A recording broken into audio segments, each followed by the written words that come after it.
بسم اللہ الرحمن الرحیم۔ نمبر 2 ہے جسم۔ اشیاء کی حقیقتیں چل رہی ہے، آپ کو جوہر کے بارے میں بتایا تھا۔ نمبر 2 ہے جسم۔ کوئی بھی جسم ہو، کسی بھی چیز کا جسم کی تعریف ہے ہوا قابل للابعاد الثلاثہ، یعنی جو ابعاد ثلاثہ یعنی طول، عرض، عمق، یعنی لمبائی، چوڑائی، گہرائی کو قبول کریں۔ جسم ہر وہ چیز جو لمبائی، چوڑائی، گہرائی کو قبول کرے۔ جیسے کمپیوٹر، دیکھو کمپیوٹر کی لمبائی بھی ہے، چوڑائی بھی ہے اور گہرائی بھی ہے۔ اسی طرح دیکھو دروازہ، اس کی لمبائی بھی ہے، چوڑائی بھی ہے، گہرائی بھی ہے۔ اس نے تو صرف 2 چیزیں ذکر کی۔ آپ جو بھی جسم ہے جس کی لمبائی، چوڑائی، جیسے یہ ڈرم ہے، دیکھو اس کی کچھ لمبائی ہے، کچھ چوڑائی ہے، کچھ گہرائی ہے۔ یہ صندوق ہے، اس کی بھی دیکھو کچھ لمبائی، چوڑائی، گہرائی۔ جو بھی چیز ہو جو لمبائی، چوڑائی، گہرائی کو قبول کرے اس کو کہتے ہیں جسم۔ درخت ہے، گھر ہے، کھڑکی ہے، یہ پنکھا ہے، جو بھی لمبائی، چوڑائی، گہرائی کو قبول کرے۔ نمبر 3 ہے جسم نامی۔ جسم نامی ہوا جسم نامی، یعنی ہر ایسا جسم جو بڑھنے والا ہو۔ جسم نامی ہوا جسم نامی، یعنی ہر ایسا جسم جو بڑھنے والا ہو۔ جیسے درخت، اب درخت جو ہے اس کا جسم بڑھتا ہے، پہلے چھوٹا سا پودا ہوتا ہے، پھر آہستہ آہستہ بڑا ہو جاتا ہے، درخت بن جاتا ہے۔ نمبر 4 ہے حیوان۔ حیوان کی تعریف کر رہے ہیں، تو درخت کی تعریف کیا ہو گئی؟ جسم نامی۔ یہ درخت کی تعریف ہے، جسم نامی، یعنی ہر ایسا جسم جو بڑھنے والا ہو۔ جسم کی تعریف کیا ہو گئی؟ لمبائی، چوڑائی، گہرائی کو قبول کریں۔ اب حیوان کی تعریف، حیوان کس کو کہتے ہیں؟ کہتے ہیں ہوا جسم نام حساس متحرک بالارادۃ، یعنی ہر وہ جسم نامی جس میں محسوس کرنے کی قوت ہو اور اپنے اختیار سے حرکت کر سکتا ہے۔ کوئی جو بھی حیوان ہوتا ہے، ایک تو جسم نامی ہوتا ہے، اس کا جسم بڑھتا ہے۔ کوئی بھی حیوان ہو، انسان ہو، بکری ہو، بیل ہو، جو بھی ہو، جسم نامی ہوتا ہے، اس کا جسم بڑھتا ہے۔ پہلا چھوٹا ہوتا ہے، پھر آہستہ آہستہ بڑا ہوتا ہے۔ اور حساس بھی ہے، اس کے اندر محسوس کرنے کی قوت ہے۔ آپ اس کو ہاتھ لگاؤ تو اس کو پتہ چل جاتا ہے، حساس ہے۔ اور متحرک بالارادہ بھی ہے، یعنی جب بھی ارادہ کرے اپنے آپ کو حرکت دے سکتے، اپنے اختیار سے حرکت کر سکتے۔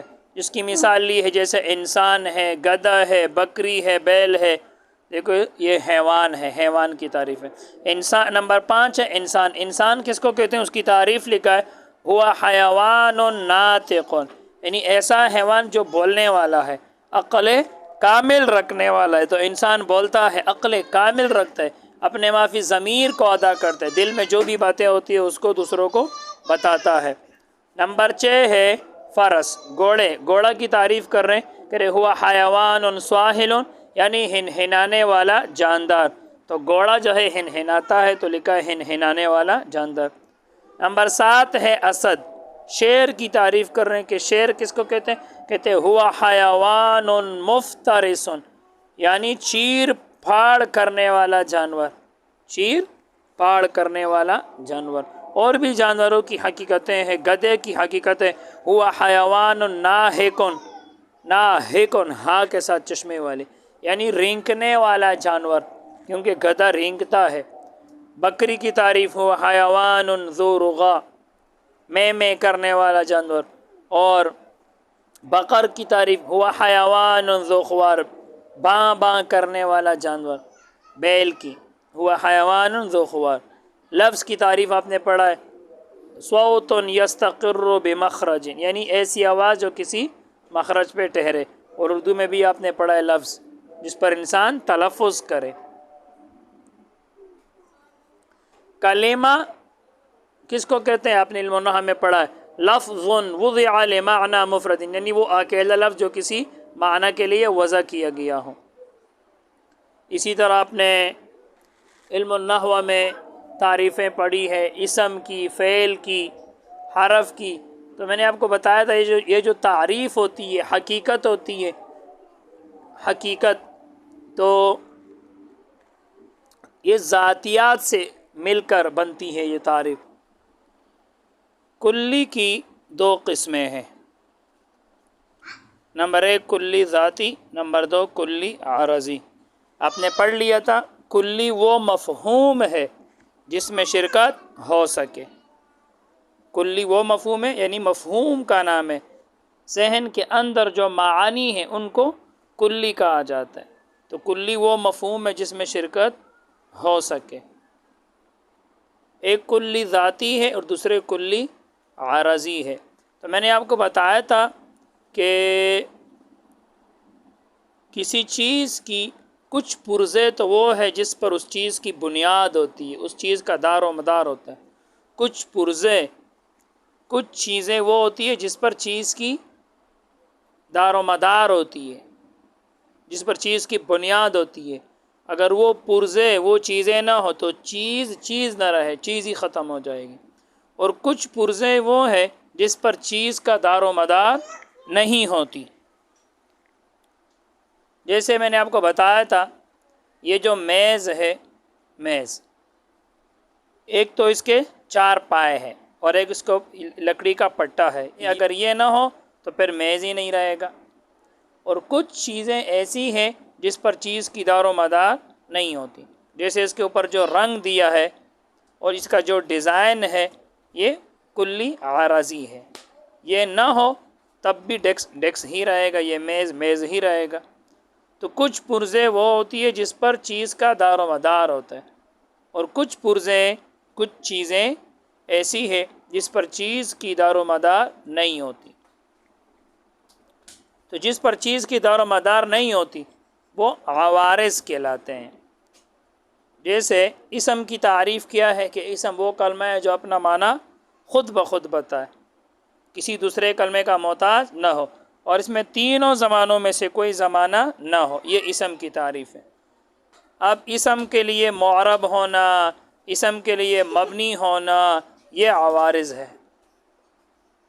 اسی طرح فعل وہ کلمہ ہے جو اپنا معنی خود بخود بتائے، دوسرے کلمے کا محتاج نہ ہو، اور اس میں تینوں زمانوں میں سے کوئی زمانہ پائے جائے. یہ فعل کی تعریف ہے.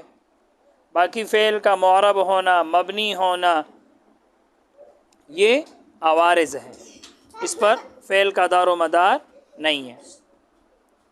تو کچھ پرزے وہ ہوتی ہے جس پر چیز کا دار و مدار ہوتا ہے، جس سے چیز مل کر بنے. یاد رکھنا اس کو ذاتی کہا جاتا ہے. ذاتی اس لیے کہ اس کا تعلق ذات سے ہوتا ہے، ذات سے. اور جس پر چیز کا دار و مدار نہیں ہوتا وہ عارض ہوتا ہے، اس کو کلی عارضی کہا جاتا ہے. تو کلی کی 2 قسمیں، نمبر 1 کلی ذاتی، نمبر 2 کلی عارضی.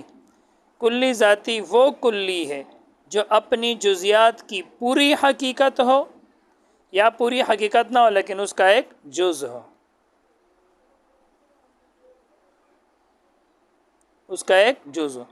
تو کلی ذاتی، ذاتی نام سے ہی پتہ چل رہا ہے جس کا تعلق ذات سے ہو. کلی ذاتی وہ کلی ہے جو چیز کی پوری حقیقت ہو یا پوری حقیقت تو نہ ہو لیکن اس کا ایک جز ہو. تو اول کی مثال جو چیز کی پوری حقیقت ہوتی ہے، 2 قسمیں نا کلی ذاتی. ایک وہ ہوتا ہے جو چیز کی پوری حقیقت ہوتی ہے یا پوری حقیقت تو نہ ہو لیکن اس کا ایک جز ہو. تو اول کی مثال جو چیز کی پوری حقیقت ہوتی ہے. بھائی دیکھیں زید، عمر، بکر، جتنے بھی جزیات ہے، افراد ہے، زید، عمر، بکر، اور بھی جو نام ہے، اشرف، جو بھی نام لو، سب کی حقیقت کیا ہے؟ انسان، یعنی حیوان ناطق. کیونکہ انسان کی حقیقت کیا ہے؟ حیوان ناطق، یعنی بولنے والا حیوان، عقل کامل رکھنے والا حیوان. گھوڑے کی کیا ہے؟ حیوان ساحل، ہنانے والا حیوان. اسی طرح گدھے کی حیوان ناہق، رینکنے والا حیوان. اور بکری کی حیوان ذو رغا، میں کرنے والا جانور. اور بیل ہو یا گائے ہو، اس کی حقیقت حیوان ذو خوار، حیوان ذو خوار، باں باں کرنے والا یا بیں بیں کرنے والا جانور۔ تو انسان کس کی حقیقت ہے؟ زید، عمر، بکر، کیونکہ انسان کس کو کہتے ہیں؟ حیوان ناطق۔ جیسے انسان کی اپنی جزیات، جزیات کس کو کہتے ہیں؟ افراد، کہ اپنی افراد یعنی زید، عمر، بکر کی عین حقیقت ہے، یعنی پوری حقیقت ہے۔ اور دوسرے کی مثال حیوان ہے۔ دیکھو آپ نے بتایا کلی ذاتی وہ ہے جو اپنی جزیات کی پوری حقیقت ہو، یا پوری حقیقت تو نہ ہو لیکن اس کا ایک جز ہو۔ تو دوسرے کی مثال کیا ہے؟ حیوان، کیونکہ یہ پوری حقیقت تو نہیں ہے، حقیقت کا ایک جز ہے۔ دیکھو یہ انسان کی حقیقت کا بھی جز ہے، اور باقی جو حیوان ہے، گھوڑا ہے یا بیل ہے یا بکری ہے، اس کی بھی حقیقت کا جز ہے، کیونکہ حیوان میں تو سب شریک ہے۔ دیکھو انسان بھی حیوان ہے، بکری بھی ہے، بیل بھی ہے، سب حیوان ہے، تو حقیقت کا ایک جز ہے، کیونکہ انسان کی پوری حقیقت کیا ہے؟ حیوان ناطق۔ تو صرف حیوان یہ انسان کی حقیقت کا کیا ہوا؟ جز ہوا۔ اسی طرح جو بکری ہے اس کی حقیقت کیا ہے؟ حیوان ذو رغا، تو صرف حیوان کیا ہوا؟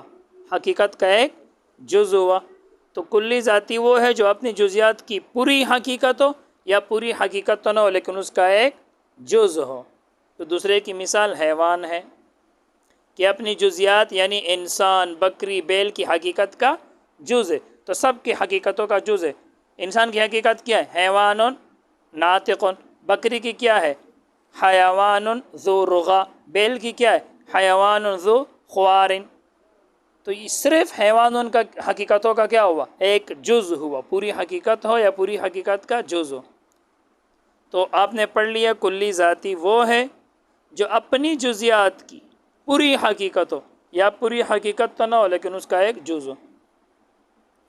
تو حیوان آپ مجھے بتائے، پہلے یہ بتاؤ کہ یہ کلی ہے یا نہیں؟ کلی کس کو کہتے ہیں؟ وہ مفہوم جس میں شرکت ہو سکے۔ تو آپ مجھے بتاؤ حیوان میں شرکت ہو رہا ہے نہیں ہو رہا؟ یہ کئی افراد پر صادق آ رہا ہے نہیں آ رہا؟ آ رہا ہے۔ دیکھو انسان کو بھی کہا جاتا ہے حیوان ناطق، بکری کو بھی حیوان کہا جاتا ہے، بیل کو بھی کہا جاتا ہے، کتے کو بھی کہا جاتا ہے، شیر کو بھی کہا جاتا ہے، گھوڑے کو بھی کہا جاتا ہے، سب جتنے بھی ہیں، پرندوں کو بھی کہا جاتا ہے، سب کو حیوان کہا جاتا ہے۔ تو دوسرے کی مثال حیوان ہے کہ اپنی جزیات یعنی افراد یعنی انسان، بکری، بیل کی حقیقت کا جز ہے، پوری حقیقت نہیں ہے۔ باقی کلی عارضی وہ کلی ہے جو اپنی جزیات کی نہ پوری حقیقت ہو اور نہ حقیقت کا جز ہو بلکہ حقیقت سے خارج ہو۔ دیکھیں بھائی ضاحک، دیکھو ضاحک، ضاحک کا معنی ہے ہنسنے والا، ہنسنے والا۔ تو یہ انسان کے لیے نہ حقیقت ہے نہ حقیقت کا جز ہے۔ انسان کے لیے لازم تو ہے کیونکہ انسان ہی ہنستا، کوئی اور تو نہیں ہنستا، تو یہ انسان کے لیے لازم تو ہے، لیکن حقیقت کا جز نہ حقیقت ہے نہ حقیقت کا جز ہے، کیونکہ انسان کی پوری حقیقت کیا ہے؟ حیوان ناطق۔ تو ضاحک نہ پوری حقیقت ہے نہ حقیقت کا جز ہے، کیونکہ حیوان ناطق اس کا جز کیا ہے؟ یا ناطق یا حیوان ہے، اور پوری حقیقت کیا ہے؟ حیوان ناطق۔ تو ضاحک تو نہ پوری حقیقت ہے نہ حقیقت کا جز ہے۔ تو کلی عارضی وہ کلی ہے جو اپنی جزیات کی نہ پوری حقیقت ہو نہ حقیقت کا جز ہو۔ تو یہ ضاحک جو ہے یہ کلی عارضی ہے۔ کلی کیوں ہے؟ کیونکہ انسان کے جتنے بھی افراد ہیں، انسان کے جتنے بھی افراد ہیں سب کو آپ ضاحک کہہ سکتے ہیں۔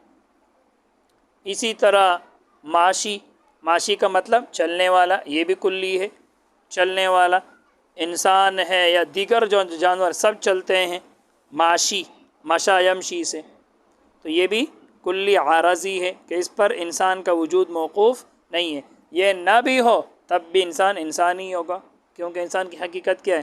حیوان ناطق۔ بس آج کے لیے اتنا ہی۔ اللہ تعالی ہم سب کو علم نافع عطا فرمائے۔ السلام علیکم۔